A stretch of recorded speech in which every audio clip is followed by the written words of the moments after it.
Hola, benvinguts de nou a l'entrevista de Semifusa. Avui us portem en Berto. Hola, què tal, Berto? Encantat. Igualment. Cantautor barceloní, que ens ve a presentar el seu EP Camps Magnètics. Sí, correcte, i tant. De 5 temes, amb guitarra i veus pròpies i arranjaments de Núria Galvany. Sí, el violoncel. Perfecte. Teniu ja el seu primer single, Dies de pluja, disponible a YouTube. I què, doncs, digue'ns una miqueta això. Per què Camps Magnètics? Camps Magnètics, que és el títol de l'EP i d'una de les cançons, fa referència principalment, i aquí és una mica el context, l'EP parla del mar i de l'amor. Llavors, la part de l'amor o la part més d'atracció o del propi amor en si, per mi és com una energia que ens connecta, no? I en relació amb això pensava que el concepte de camps magnètics, d'atracció, em donava molta referència a el que per mi era, o en certa manera és l'amor, no? Perquè hem estat veient que s'ha gestat una mica aquest EP a Menorca, no? Paisatge privilegiat, no? Sí. T'agrada composar Sí, sempre, normalment composo molt en moments d'aquests en els que estàs molt tranquil, el dia a dia no es deixa i tampoc, no sé per quina raó, però en el moment que un baixa i es relaxa, no, aconsegueix, jo per moments aconsegueixo escriure millor. I el 2017, que és quan vaig començar a gestar aquest EP, a Camps Magnètics, va ser en una estada a Menorca. I allà va començar tot amb ses costes, el primer tema que vaig escriure allà. És més de composar llavors en estat salvatge, no? Sí, estat natural. Sí, més que a casa, no, allò tancat. Bueno, quan no queda més remei, no? Et quedes a casa, però realment on trobo més inspiració és a la muntanya o en aquest cas al mar, que em connecta molt. Jo em considero una persona molt de la terra, molt de la naturalesa i m'alimento molt de l'energia que em dona la terra. Molt bé. I aquí és on començo a connectar molt amb la música. De quins són els temes que t'agrada més parlar o creus que podria ser una cosa més del moment, no? O sí que tens alguns temes que dius no, prefereixo parlar d'amor o de l'amor? No tinc un tema, allò que digui parlo molt de l'amor o parlo molt de temes reivindicatius o polítics o parlo de...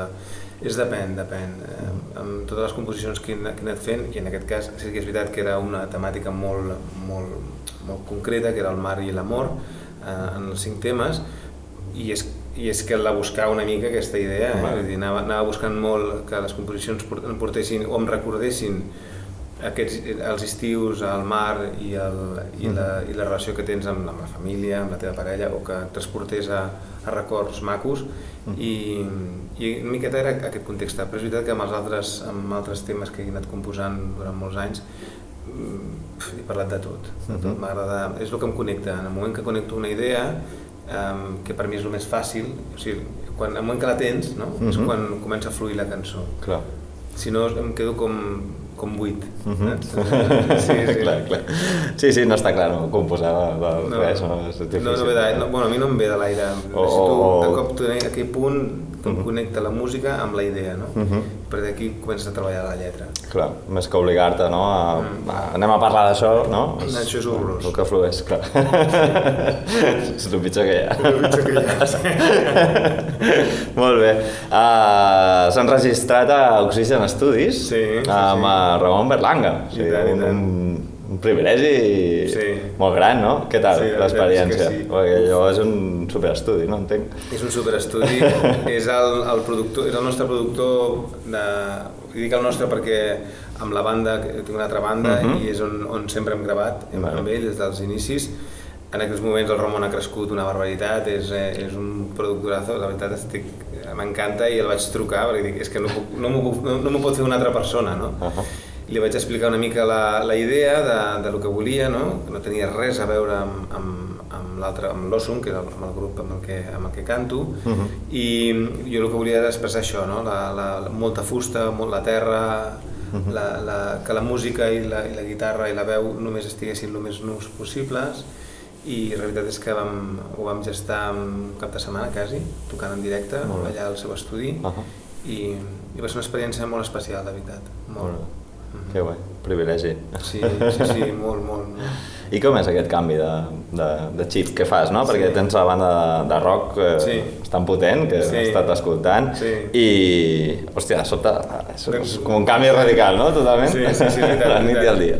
Bueno, realment jo començo en els meus inicis fent música d'autor. De fet, tinc un disco que quasi no es va moure, bueno, es va moure en el seu moment, però no el trobaràs enlloc, que es deia Con lo Puesto, que feia, que va ser el primer disco que vaig gravar i era en solitari, fent música d'autor. Després vaig estar molt de temps que vaig anar cap al rock i realment ha hagut un moment en aquest impàs entre el tercer i el quart disco que tenia una necessitat molt forta de tornar a aquestes arrels de la música en acústic, amb la música, amb la guitarra sol i amb la veu, no?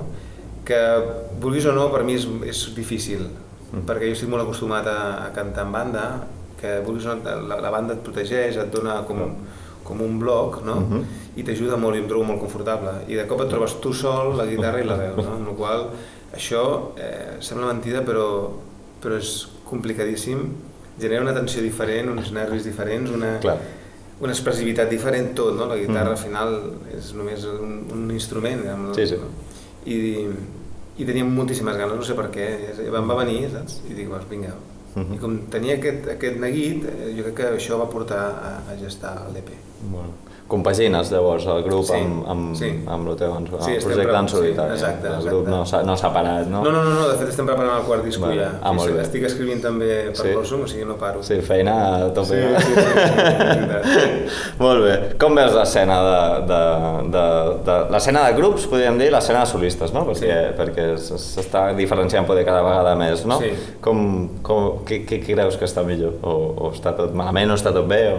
Jo soc molt positiu, en general. Sí, jo soc molt optimista i penso que estem en un moment molt maco, molt especial. És veritat que tot el sector musical ha canviat molt fruit de la digitalització i totes les tecnologies. Ara la gent ja no compra discos, té Spotify, però és cert que s'obren altres oportunitats, no? Entre altres, les gravacions són més assolibles, gravar un disc és molt més barat. Per una altra banda, ha crescut molt el concepte del directe, que abans es perdia. De fet, els Beatles, com a exemple, tenien el tema de que van deixar de fer directes i només tenien discos.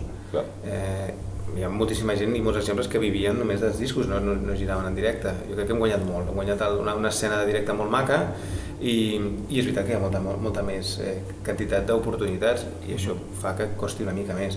Però penso que és molt maco, la gent escolta moltíssim, cada cop s'escolta més música, no anem a menys, anem a més.